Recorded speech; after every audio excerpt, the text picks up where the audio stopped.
Happy VA Wednesday. Today we're going to talk about common reasons you may be denied for a VA loan when you totally should not have been. Seriously, if I had a nickel for every time a real estate agent said to me, well, I don't know how you can do it. My local lender said they don't qualify.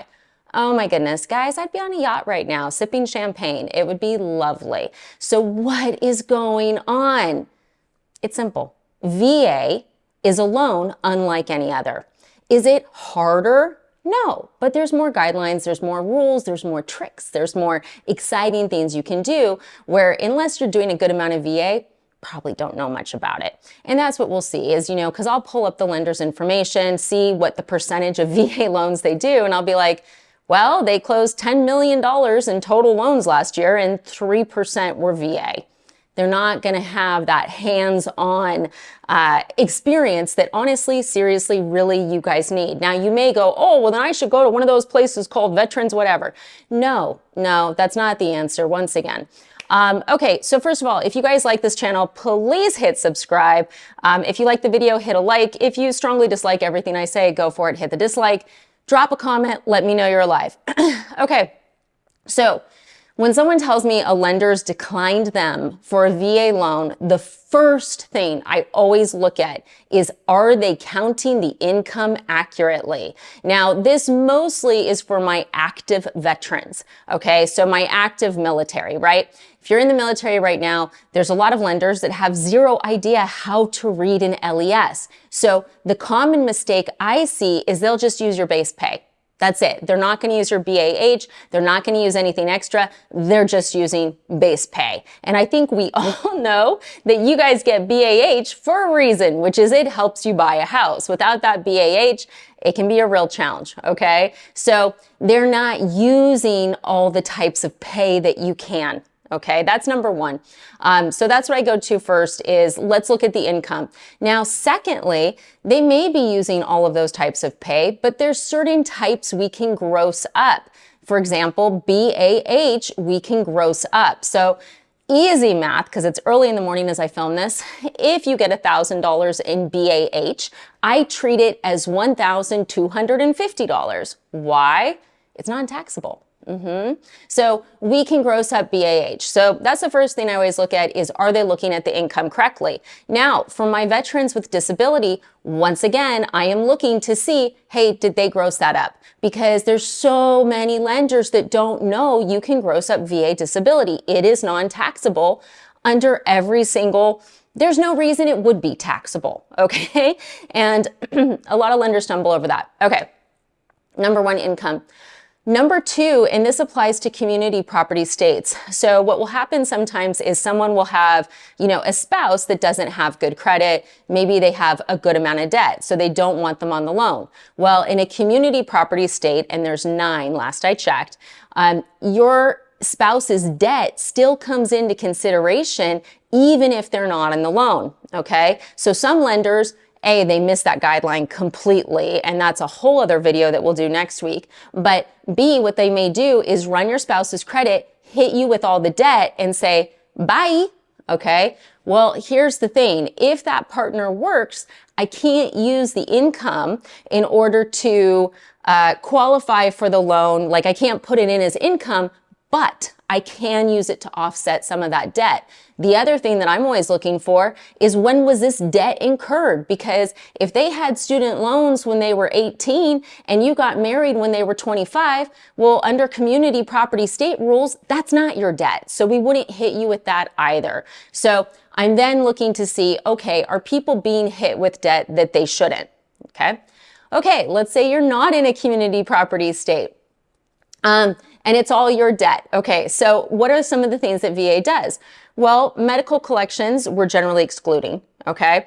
And this is different than conventional. Conventional, if they're over a certain amount, you have to do some sort of payment for it, and that can hurt debt to income. With VA, we can exclude it in most circumstances. So I'm looking at that. I'm doing a student loan calculation to make sure it meets VA guides, because that is different than conventional again.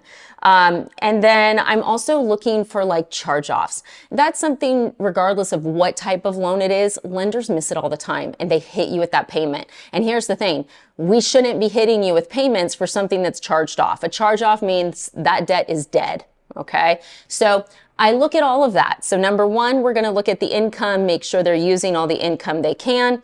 We're going to make sure that it's being grossed up. If you're in a community property state, we're going to be looking to see, you know, if there's a way to offset your partner's debt if they're not on the loan.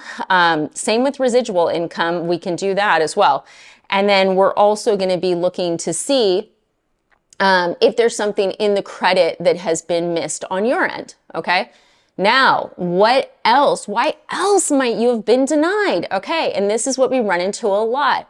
Lender overlays, okay? So VA itself, the guides are pretty loose, okay? But lenders interpret it differently. So for instance, I remember back in the day, 112 years ago, I worked at Bank of America, okay? And at Bank of America, and I was a baby, brand new loan officer, right? For a government loan, your back end debt to income could not go over 43, no matter what. And it was my job at the time to cross qualify all the foreclosures, okay? So if someone wanted to buy a foreclosure, they had their lender and then I had to check it based on Bank of America rules. I used to argue with so many brokers because they would be like, you can go higher than 43. I'm like, you're crazy, because that was the lender overlay for Bank of America. Guys, there's so many new lenders that don't even know that their company has an overlay. There's lenders who've been in the business for 30 years and have never asked the question, is this a real guideline or is this an overlay? So sometimes we see people getting declined. I'll be like, well, why'd they decline you? They'll be like, they said my debt to income was 50%. And I'm like, and let's see if we can get it through the system. Let's see where your credit score is. Let's see if we can do a manual. Let's see. And not every lender has that option. I'm not saying that to be like superior, like we have everything. I'm saying that to be like, guys, seriously, there's a difference of what's going on here in VA land. I can't stress it enough. You know, even the company that I work at, did we have all the options with what we can do with VA before? No, we've been evolving and adding more and more. And there's a lot of companies that just don't have that push to add on as many opportunities for veterans as we do. The nice thing about guaranteed rate is the top VA producers, we're all super vocal and we coordinate. So we're always looking for opportunities to get you guys into homes in a safe manner. And I say that because there's some stuff that other lenders will do where I'm like, this is a path to poverty. You're harming the borrower. So, okay. So is it an overlay? So what are the common overlays that we'll see? Debt to income, credit score. Okay, credit score is a huge one. And you know, that one kind of breaks my heart because I've seen comments over the years where it's like, I wanted to refi in 2021 or 2020. I talked to XYZ. They said my credit was too low. So they never refied. Whereas if they had just called another lender, they could have refied and captured that lower rate. So if a lender says, I can't do your loan because of credit score, okay, that does not mean the whole industry will not do your loan because of credit score. The VA minimum requirement for credit is they don't have one. No, VA itself doesn't have a credit score requirement. Lenders set their own. So we used to be, 2 years ago, I think we were 600.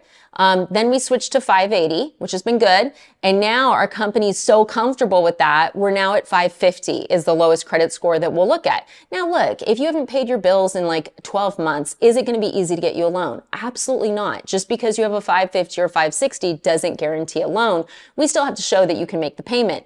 But we will go as low as 550 now, whereas a lot of our competitors, they cap at 620. Seriously. And that's something that's always very interesting to see. So the purpose, and look, I could go on for hours about this, like every single scenario we see. Like we saw someone get denied because the lender couldn't figure out how to get a certificate of eligibility. No joke. Like the reason we see people get denied, it's just painful. You know, they'll go, oh, well, you can't do a manual underwrite on VA. Yeah, I can. I mean, we can. Maybe they can't. But there's just so much misinformation out there. So here's what I would say. If you guys get denied by a lender, call me. Okay. If I'm the lender denying you, right? Because I know there'll be at least someone in the comment that's like, Jen, you denied me. I will either A, be telling you what you need to get to the next step, or I'll be giving you the name of someone who may be able to do something I can't. Okay. Now look, there are certain loans where you need to put in some work in order to qualify. Period. But there's other where, it's going to be up to lender discretion. So we always try to be as open and honest as we can about that. And a lot of times people are like, well, why would you give out another lender's name? Guys, I just want you to get a house. If it makes sense and it's something I can't do and I know someone else will do it, I will give out that name. I've been doing that my entire career. And I have to tell you, it's never done anything but good stuff for me because of the goodwill that it provides, right? We want to get you to the finish line. So if you get denied from a lender, here's what you're going to do. Number one, you're going to write down, you need to ask them directly, why did I get denied? Was it my credit score, debt to income, job history? Can you be specific? Just because I will check this with another lender because I know VA is wonky. I really appreciate your help, right? Lenders don't like declining, you guys. We lose money every time we do it. And then, give us a call. And say, hey, this is why I was declined. And if you guys are like, Jen, Alyssa or Sandy will reach out, but if it's more complicated, just let them know. Say, hey, this is Beeston told me to reach out if I got denied. I need to talk to her. And I'll look at it and I'll go, okay, does this make sense? Should you fill out an app? Or were they right? Or, et cetera, et cetera. It's free. It doesn't hurt to have an expert look at your loan. I can't stress that enough. I don't want you guys getting declined when you should be getting approved. So next week, I'm going to do a video about people who were approved when they should have been denied. So that's going to be a little bit more of a disappointing one. Not by us, by other lenders, where they then come to us because it blows up and we go, yeah, this never should have been approved. Why? So I'm going to go over those flags with you next week. But look, I hope this video has been helpful. As always, cell phones here, get on the calendar. It's generally Sandy or Alyssa that are going to talk to you guys at first, but if it is more complex, they do get me involved quicker. But keep in mind, everyone on my team is licensed. So we're dealing with this stuff every day. Really exciting news for the 3 people that get this far in the video. Recently in Scottsman's Guide, which is the big mortgage magazine, I hit number 3 this year for total dollars in VA in the country, which is great. It means you guys trust us, we're doing our best, and that we're here for you. In terms of units, number 1. That's right, because you guys are awesome and you keep on coming to us and letting us help you with your deal. The reason I tell that is not to be a braggy nightmare. Am I proud? Yeah, I'm super proud of my team. I'm super proud that all of this, being honest, transparent, all that stuff, it's good vibes. I love that. But I'm telling you that so look, the person who's looking at your file as a second opinion, if it's been declined, we're legit. We're not some clown rodeo show that's going to say, oh yeah, no problem, and screw around with you. We're going to look at it, and based on our experience, we're going to say, yeah, we can do this, or no, they're right. Here's why. Okay. So as always, guys, thank you for watching. Be safe, and I look forward to seeing you next week. Thanks.